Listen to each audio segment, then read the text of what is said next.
Apa itu syukur? Sebentar. Ibu bersyukur punya rumah? Syukur. Ibu bersyukur punya kendaraan? Bersyukur punya keluarga? Ada suami, ada anak-anak, bersyukur? Baik. Yakin? Bersyukur diberikan pakaian? Yakin? Masa? Nah, sekarang apa itu syukur? Syukur itu pelan-pelan.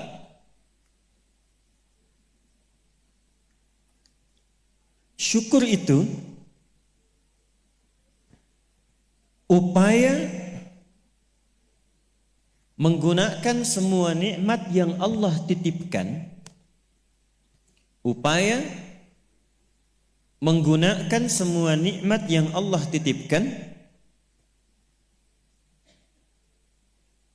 sesuai dengan apa yang Allah inginkan,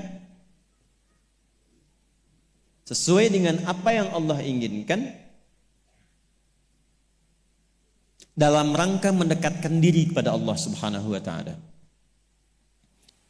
Contoh, ibu sekalian, maaf, anak itu titipan dari Allah atau bukan? Yakin? Sekarang pertanyaannya, ibu tahu nggak apa yang Allah inginkan dari anak yang dititipkan itu? Jadi apa? Anak yang saleh. Saking inginnya mendapatkan anak yang saleh, bahkan setiap ibu sejak mengandung itu sudah bermohon kepada Allah. Itu ada di Quran surah ke-7 Al-A'raf di ayat 189 di ujung ayatnya. Ya, Quran surah 7 ayat 189. Falamma taghasyaha hamalat hamlan khafifa famarrat bi. Lihat ke ujung ayatnya. Falamma athqalat da'wallaha rabbahuma la in ataitana salihah lanakunanna minasyakirin. Suami istri itu kalau istrinya tengah mengandung, kemudian menjelang fase-fase kelahiran, sangat berharap dan berdoa mohon pada Allah, semoga anak yang terlahir ini menjadi anak yang soleh. Sepakat, Bu? Setiap ibu menginginkan anaknya menjadi anak yang soleh. Sepakat? Pertanyaannya, apakah betul kemudian setiap ibu yang sudah Allah titipkan anak dalam kehidupannya betul-betul mensyukuri nikmat titipan itu? Saya tanyakan pada ibu, anak ibu itu disekolahkan di mana? Kenal Allah atau tidak? Diajarkan sholat atau tidak? Diberikan pakaian yang menutup aurat atau tidak? Perhatikan definisi syukur tadi. Menggunakan semua nikmat, upaya menggunakan semua nikmat sesuai dengan apa yang Allah inginkan. Ibu punya anak perempuan, katanya ibu syukuri diberikan itu. Sampai ibu bikin akikah, sampai undang tetangga, sampai selamatan. Tapi setelah dia bahkan menjelang balik, ibu kasih pakaian yang membuka auratnya. Itu bukan syukur namanya. Disekolahkan di tempat yang bahkan dia tidak mengenal Allah. Dikejar sampai di sininya nih. Nggak salah. Dilesin matematika, nggak salah, bagus. Les fisika, bagus. Les kimia, bagus. Ikut bimbel, bagus. Masuk kampus top, bagus. Tapi nggak kenal Allah, di mana syukurnya?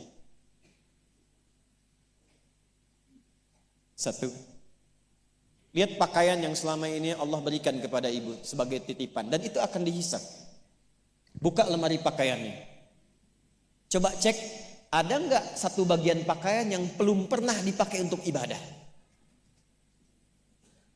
Coba lihat ketika beli tas mewah, sepatu baru, pakaian baru, sudah pernah dipakai ibadah belum? Jangan-jangan beli tas itu hanya untuk dipakai keundangan saja. Jadi ketika manusia mengundang, beli yang baru. Kenapa ketika Allah yang mengundang 5 kali dalam sehari, bahkan untuk memberikan solusi kehidupan, yang baru itu nggak pernah dipakai? Oh, kenapa pada diam? Satu, merasa ya. Satu. Jadi di titik ini, terkadang ada orang yang menuntut dari Allah kenyamanan hidup, ketenangan, kedamaian. Tapi ketika Allah memberikan apa yang diinginkan, tidak menggunakan nikmat itu yang membuat dia damai. Tidak menggunakan titipan itu yang membuat dia tenang dalam kehidupan.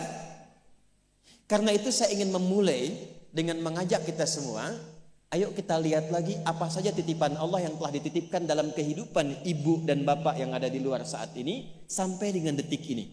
Kalau ingin mendapatkan ketenangan di dunianya, ketenangan di alam kuburnya, sampai pulang ke akhirat nanti, maka pastikan berusahalah untuk menjadi golongan yang sedikit itu. Gunakan semua nikmat itu pada hal yang Allah inginkan. Jika itu sudah dilakukan, saya berikan rahasia. Ini antara kita saja. Coba ibu buka surat ketiga. Belakang kedengeran gak? Alhamdulillah. Belakang kedengeran? Tidak. Kok bisa jawab? Surah 3 ayat 35 sampai 37. Quran surah 3 ayat 35 sampai 37. Sudah? إذ قالت امرأة عمران رب إني نذرت لك ما في بطني محررا فتقبل مني إنك أنت السميع العليم. Perhatikan, ini kisah tentang Hannah. Saya hanya akan ambil kisah ibu saja dalam Quran. Hannah itu istrinya Imran alaihi wassalam. Nanti punya saudari namanya Elisabat. Orang barat menyebutnya Elizabeth. Betul, Elizabeth itu bahasa sananya untuk Elisabat itu saudarinya Hannah. Nanti nikahnya Elizabeth dengan Nabi Zakaria. Hannah nikahnya dengan Imran. Ketika Hannah mengandung, sepakat suami istri ini ingin mensyukuri nikmat kandungan itu dengan mengharapkan lahirnya anak yang soleh. Maka apa yang terjadi? Untuk mendapatkan soleh itu maka dibuat persiapan. Ini hukum umum, Bu.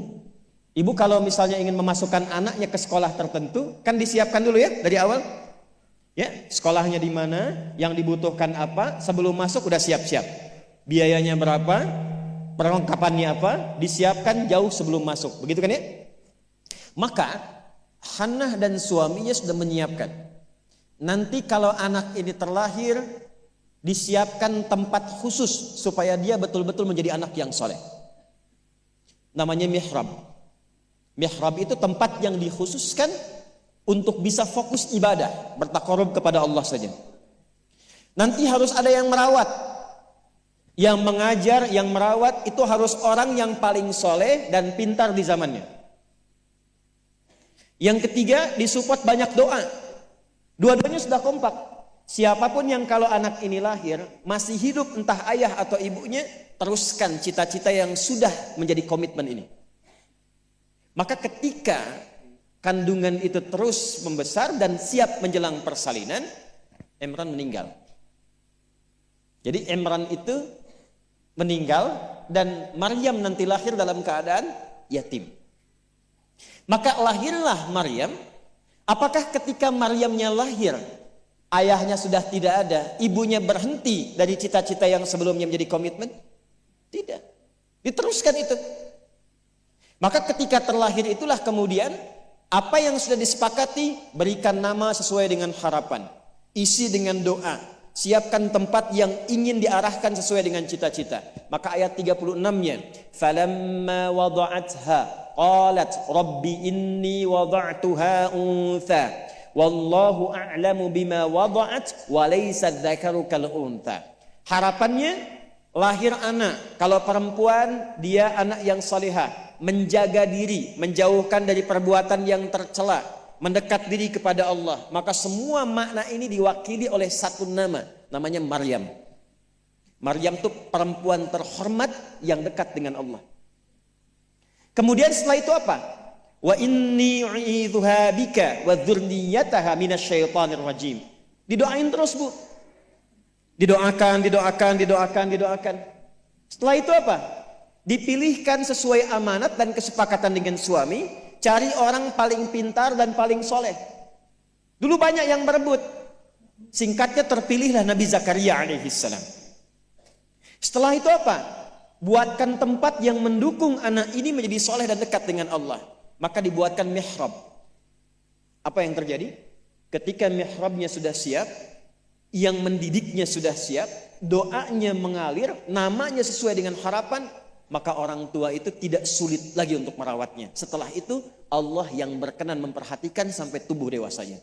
Perhatikan ayat 37-nya. Fataqabbalaha rabbuha biqabulin hasanin wa ambataha nabatan hasana wa kaffalaha Zakaria. Satu, Zakarianya ada. Kullama dakhala 'alaiha Zakaria al-mihrab. Dua. Wajada 'indaha rizqa. Qala ya Maryam anna laki hadha? Qalat huwa min 'indillah. Innallaha yarzuqu man yasha bighairi hisab. Jadi doanya sudah, namanya sudah, yang mendidiknya sudah, tempatnya sudah. Kalau itu 4 terpenuhi, kata Allah, kamu hei Hannah, gak usah lelah lagi merawat anakmu itu. Biarkan aku dengan kehendakku yang memudahkan semua perawatan anakmu sampai tumbuh dewasa. Demi Allah Bu, setiap butuh apapun, orang tuanya tidak susah. Setiap akan diantar makanan, makanan sudah ada. Mau diantar pakaian, pakaian sudah ada. Dan semua pertumbuhannya langsung diperhatikan oleh Allah. Jadi ketika syukur itu diterapkan dalam kehidupan, maka seorang hamba akan beralih dari hamba biasa statusnya menjadi hamba yang istimewa di hadapan Allah Subhanahu wa taala. Ini yang ingin saya contohkan. Bersyukur itu bukan hanya sekedar mengungkapkan alhamdulillah atas nikmat yang diperoleh, tapi ada peluang untuk menambah nikmat-nikmat lanjutan. Ayat ini yang menginspirasi al-Imam Asy-Syafi'i. Imam Ahmad bin Hanbal. Tidak banyak orang tahu Imam Syafi'i itu single parent Bu ibunya. Imam Ahmad bin Hanbal itu single parent. Jadi begitu dititipkan anak laki-laki Imam Ahmad, bapaknya meninggal, ibunya yang gendong sana sini. Musim dingin, dimasakin air. Kan belum ada water heater waktu itu. Dimasakin Bu, malam-malam, diwuduin pakai air hangat. Digendong oleh ibunya ke masjid, ke halakoh-halakoh para ulama, disimpan, selesai digendong, dibawa lagi. Apa yang terjadi? Ketika semua nikmat dititipkan anak itu disyukuri sesuai dengan apa yang Allah kehendaki, jadilah Imam Ahmad. Ibu kenal Imam Al-Bukhari? Ayo bilang kenal. Ini juga sama, single parent. Bahkan lebih dahsyat lagi, Imam Al-Bukhari itu saat lahir ayahnya meninggal, usia 2 tahun matanya buta. Dan dokter mengatakan pada masa itu ini buta permanen, gak akan sembuh. Apa yang menjadikan kemudian matanya sembuh sampai jadi orang paling hebat di zamannya dan melahirkan karya besar Sahih Al-Bukhari. Wa qalilun min ibadiyasy syakur. Ibunya. Jadi betul-betul mensyukuri nikmat diberikan seorang anak, dititipkan seorang anak. Jadi nggak pernah lihat Bu. Jangan lihat kata orang ini anak si fulan, misalnya si fulana ini kurang begini, anak si fulana autis, anak si fulana begini, nggak ada. Nggak ada satu anak pun terlahir yang tidak punya keistimewaan, itu tidak ada. Tanamkan pada hati yang paling dalam.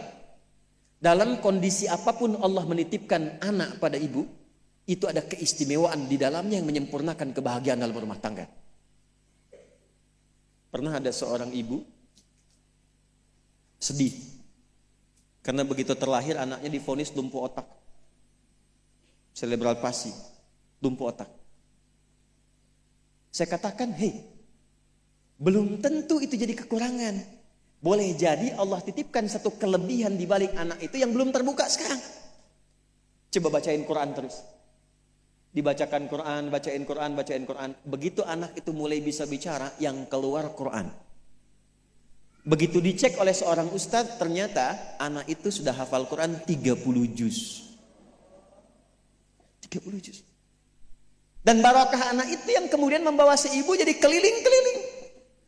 Haji, umrah, ke satu tempat yang tidak pernah dikunjungi sebelumnya. bertemu dengan orang hebat yang tidak pernah dibayangkan sebelumnya. Ternyata lewat wasilah anak itu. Disyukur itu membahagiakan. Itulah syukur. Syukur itu dampaknya banyak, Bu. Dia nggak akan tertinggal, dunia dapat, akhirat juga diraih.